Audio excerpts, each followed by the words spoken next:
Salut, c'est Gianni. Dans l'épisode du jour, je vais te partager un dernier extrait de ma nouvelle formation, Nouveau départ. C'est un passage où je te donne une idée de la science qui a été développée autour de l'espoir, avec ses trois composantes indispensables. On parle d'objectifs, de confiance en soi, d'options, une infinité d'options, et on parle d'antifragilité. Je te montre ça tout de suite. Comment maintenir un espoir puissant en l'avenir, une foi puissante? Les gens qui ont beaucoup de confiance en eux ont beaucoup d'espoir en l'avenir. Ils savent, dur comme fer, que leur futur sera meilleur. Et du coup, ça les inspire. Avoir de l'espoir, je pense qu'on va être d'accord là-dessus, c'est pas du tout fantasmer sur un futur qui nous paraît idéal.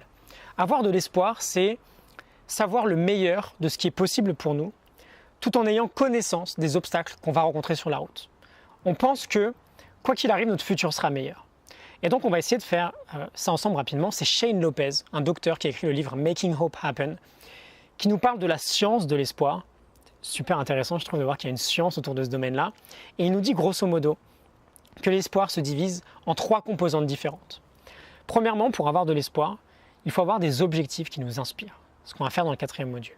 On est des êtres téléologiques. Télos, cible. On a besoin d'avoir une cible à viser, on a besoin d'avoir un objectif à poursuivre. Première base de l'espoir, un objectif inspirant. Deuxième base, on a besoin de se sentir capable qu'on va y arriver. On veut être persuadé qu'on va réussir à atteindre notre objectif. Qu'on a en nous le pouvoir d'aller d'un point A à un point B. Et enfin, troisième composante, ça c'est ce qu'on a fait juste avant dans tout le module. Et enfin, troisième composante, on veut identifier différents chemins pour parvenir à notre fin. Et je pense que c'est l'idée la plus importante. On a notre point de départ, notre point d'arrivée, et on veut être capable avec précision de se dire que ok, je peux peut-être atteindre mon objectif en y allant comme ça. Il y a peu de chance, mais ça peut arriver. Je peux aussi l'atteindre s'il y a un obstacle ici, comme ça. S'il est là, je peux l'atteindre comme ça. Ce qui est plus probable, c'est même qu'en fait, je fasse comme ça, complètement un zigzag jusqu'à mon objectif. On veut avoir juste différentes options en fait.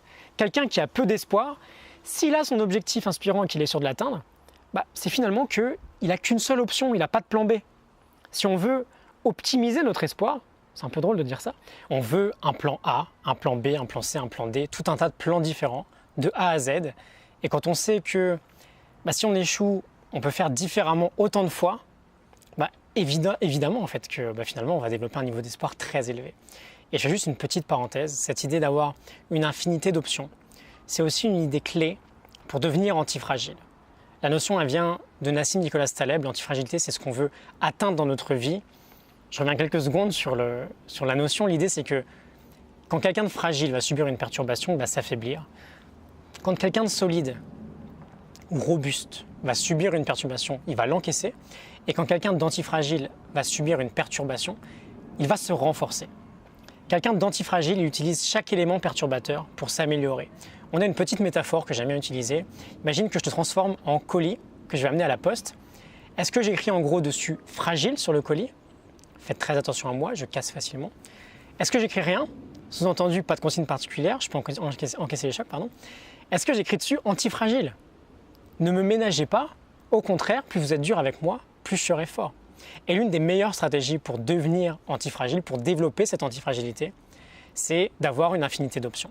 D'envisager à l'avance les potentiels obstacles et de savoir exactement comment s'adapter à chacune des situations. Donc la science de l'espoir, objectif, confiance en ses capacités et une infinité d'options pour y parvenir. C'est vraiment la science pour cultiver une forme très élevée de l'espoir. Voilà, j'espère que ça t'a parlé. J'aime beaucoup cette petite idée, je voulais te la partager. Aujourd'hui, c'est le dernier jour pour profiter de ma nouvelle formation, Nouveau départ, pour reprendre sa vie en main. Vous êtes déjà nombreux à l'avoir prise, il reste que quelques heures pour bénéficier du tarif de lancement avec 90 € de réduction. Dès demain matin, le prix va augmenter. Donc si ça t'intéresse, prends la formation avant que le prix augmente. J'ai un autre épisode où je t'explique la méthode générale. Tu peux déjà en apprendre beaucoup avec cet épisode-là. Je te laisserai le consulter si tu l'as manqué. Et je te retrouve demain pour un nouvel épisode et probablement un nouveau sujet. Sinon, si tu es prêt pour la formation, on peut commencer dès maintenant. Je te retrouve dans la formation dans le premier module pour travailler sur tes valeurs. À tout de suite.